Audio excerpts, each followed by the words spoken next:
आज सकाळपासून भरपूर कामे केलीत आणि बरीचशी कामं बाकी आहेत, ती देखील मी व्यवस्थित करणार आहे.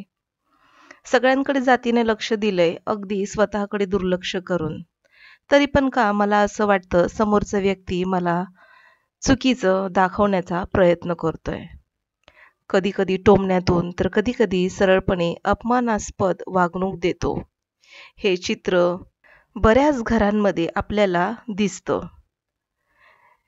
त्यावेळेस आपलं मन दुखावून जातं. मी इतकं सगळं करते घरामध्ये सगळ्यांसाठी, तरी देखील मी खूप शून्य असण्याची वागणूक दिली जाते. तुला काही समजत नाही, तुला काही येत नाही, असं देखील म्हटलं जातं. अशा वेळेस मी काय करावं बरं?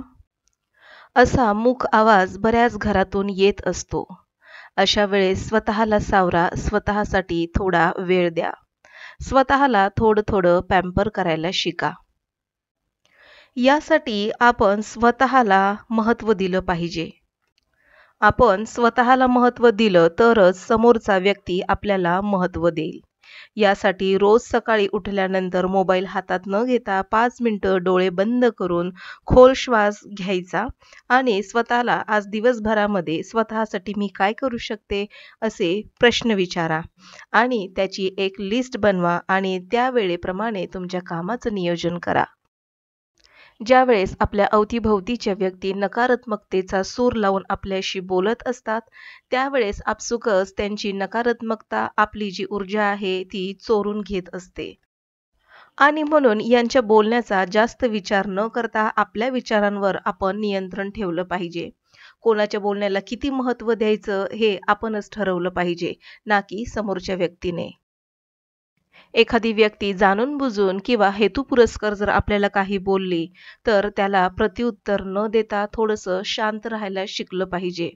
प्रत्येक वेळी रिॲक्ट होणं आणि त्याच्या शब्दाला उत्तर देणं हे मूर्खपणाचं लक्षण ठरू शकतं आणि हीच एक महत्त्वाची गोष्ट आहे, जी आपल्या घरामध्ये वादाला कारण ठरू शकतं. आणि म्हणून तो व्यक्ती मला असं का म्हणाला याचा दिवसभर विचार करण्यापेक्षा हा विचार तिथल्या तिथे सोडून स्वतःच्या विचारांवर नियंत्रण ठेवण्याचा आपण प्रयत्न केला पाहिजे. यामुळे काय होईल, आपली एनर्जी इथे वाया न घालवता आपण आपल्या एनर्जीचा योग्य ठिकाणी उपयोग करू शकतो. गृहिणी किंवा बऱ्याच घरामध्ये अशा महिला असतात, की ज्या इतरांच्या नजरेमध्ये चांगलं होण्याचा प्रयत्न करत असतात आणि हे करत असताना स्वतःवर अन्याय करत असतात. बरीचशी कामं फक्त या समजुतीमुळे करत असतात आणि स्वतःचं शोषण करण्याकडे त्यांचा कल गेलेला दिसत असतो. आवर्जून असं देखील म्हटलं जातं, तिला की नाही सगळं फराळाचं तिच्या स्वतःच्या हातानेच केलेलं आवडतं. सगळी घराची साफसफाई ती स्वतः अगदी व्यवस्थित नीटनेटकेपणाने करते. तिला इकडे-तिकडे पसारा अजिबातच केलेला आवडत नाही आणि अशा पद्धतीने न सांगता अदृश्यरित्या तुमच्यावरती ती आणि अप्रत्यक्षपणे ती कामं तुमच्याकडनं गोड बोलून केली जातात आणि आपण देखील चांगलं होण्याच्या नादामध्ये ही सगळी कामं उत्तमरित्या करत असतो. पण यामध्ये आपली होणारी फरफट किंवा मग आपली होणारी झीज, आपली होणारी मानसिकतेची खालवली जाणारी परिस्थिती याकडे कोणाचं लक्ष आहे का? हे दुसरं कोणी आपल्याला सांगू शकत नाही आपल्या स्वतःपेक्षा. आणि म्हणून स्वतःची काळजी घेणं म्हणजे काय? तर स्वतःला ठरवून द्या, की मला इतकंच काम होतंय किंवा मी इतकं काम करू शकते. माझ्या सहनशक्तीपेक्षा किंवा कार्यक्षमतेपेक्षा ही कामं मला होणार नाहीत. तर असं नाही म्हणायला देखील आपण शिकलं पाहिजे. भलेही ती घरातली कामं जरी असली किंवा घरातली माणसं जरी असली तरी देखील. कारण की या नाही म्हणण्यामध्ये खूप पॉवर आहे. ही नाही म्हणण्याची ही जी सवय आहे, ती थोड्या छोट्या-छोट्या गोष्टीतून आपण आता स्वीकारायला हवीत.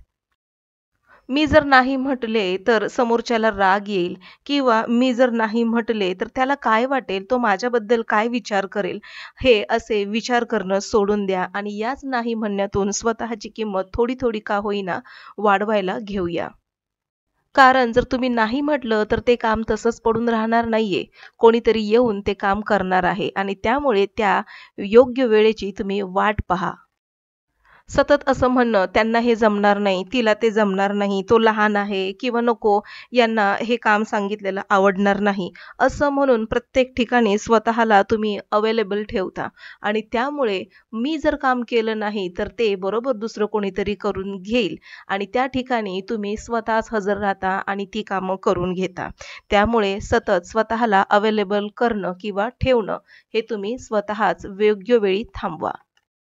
बऱ्याचदा असं होतं, की समोरील व्यक्ती हसत-खेळत आपल्याला टोमणे देते आणि मस्तपैकी इतरांच्या नजरेमध्ये आपल्याला कमीपणा आणून देते आणि म्हणून आपण देखील जाऊ दे म्हणून सोडून देतो.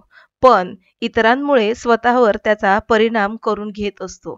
तर हे असं करणं वेळीच आपण थांबवलं पाहिजे. जाऊ दे म्हणून सोडून न देता व्यक्त व्हायला शिकलं पाहिजे. प्रत्येक वेळी मोठ्या मनाने आपण समजून घेऊन गप्प बसत असतो, पण हे योग्य नाही. कधीतरी त्याला योग्य शब्दामध्ये प्रतिकार करणं देखील गरजेचं आहे. ते कसं? म्हणजेच सौम्य भाषेमध्ये आपण त्यांना उत्तर दिलं पाहिजे. जसं की चुकत असेल थोडं, पण तुम्हाला ती चूक दिसली तर त्यावर उपाय देखील तुम्हीच सांगा ना. असं केल्याने त्याला आपली चूक लक्षात येईल आणि दुसऱ्यांदा ती चूक दाखवण्याचा निष्फळ प्रयत्न निदान तो व्यक्ती तरी करणार नाही. सतत कमी लेखत असलेल्या व्यक्तीपासून थोडं 4 हात लांबच राहा. मोजक्याच शब्दात उत्तर द्या. गरजेपुरतंच बोला. हे जे अंतर वाढलेलं आहे ना, त्यामुळे त्या व्यक्तीला झालेल्या गोष्टीची जाणीव नक्कीच होईल. आपण व्यक्त व्हायला शिकलं पाहिजे. जसं की एखादी गोष्ट आपल्याला आवडली, की आपण त्यांचं कौतुक करतो आणि करायलाच पाहिजे.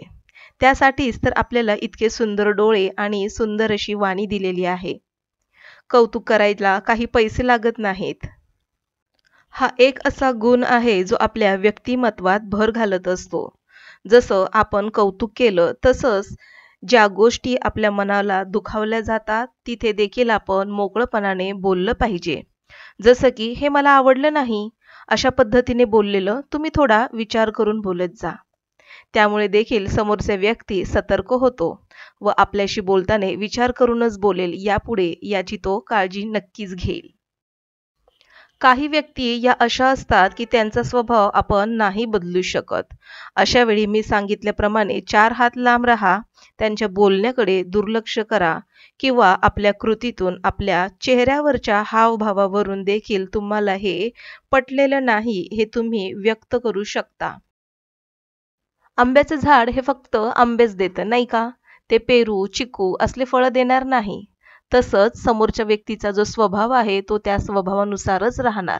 त्याच्यामध्ये बदल होणार नाही. हे आपण वेळीच समजून घेतलं पाहिजे आणि तशा पद्धतीने आपण वाटचाल केली पाहिजे. तरच किचकट प्रसंगातून आपण आपली सुटका करून घेऊ शकतो. प्रत्येक वेळी बोलून, उत्तर देऊन वाद वाढवण्यापेक्षा मौन धारण करणं हे सगळ्यात उत्तम आहे, असं मला वाटतं.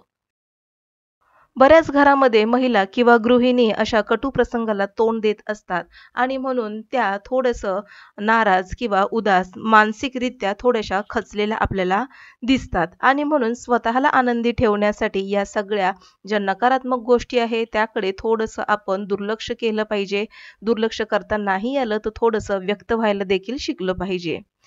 कधीतरी आठवड्यातून एकदा स्वतःला ट्रीट देखील दिलं पाहिजे आपण. मैत्रिणीसोबत गप्पा मारल्या पाहिजेत. कॅफेमध्ये जाऊन मस्तपैकी एखादी कॉफी घेतली पाहिजे.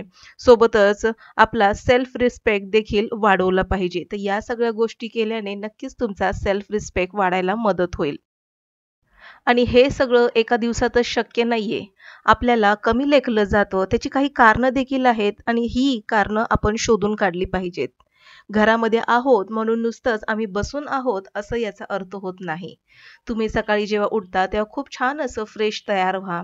छान असे कपडे घालून साडी किंवा ड्रेस वगैरे घालून तयार राहा. मस्तपैकी देवाचं नामस्मरण करा. आनंदी स्वरामध्ये पूर्ण घरातली कामं आनंदमुखाने, हसतमुखाने करा.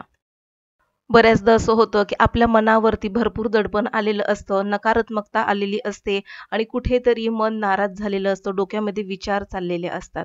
तर अशा वेळेस ना एक उपाय करायचा. खूप छान अशी आपल्या आवडीची गाणी मोबाईलवरती लावायची आणि बघा या गोष्टीचा चमत्कार तुम्हाला काहीच सेकंदामध्ये जाणवायला लागेल. पूर्ण नकारात्मकता, तुमचं जे मनावरचं ओझं आहे, नाराजगी आहे, ती पूर्णपणे निघून गेलेली दिसेल. तर त्यामुळे जेव्हा-जेव्हा तुम्ही स्वतःला नाराज झालेले असं बघता किंवा मग स्वतःला खचलेलं बघता, अशा वेळेस तुम्ही संगीताचा वापर नक्कीच करू शकता. आवडीची पुस्तकं वाचा, तुमचं मन दुसरीकडे वळवण्याचा प्रयत्न करा.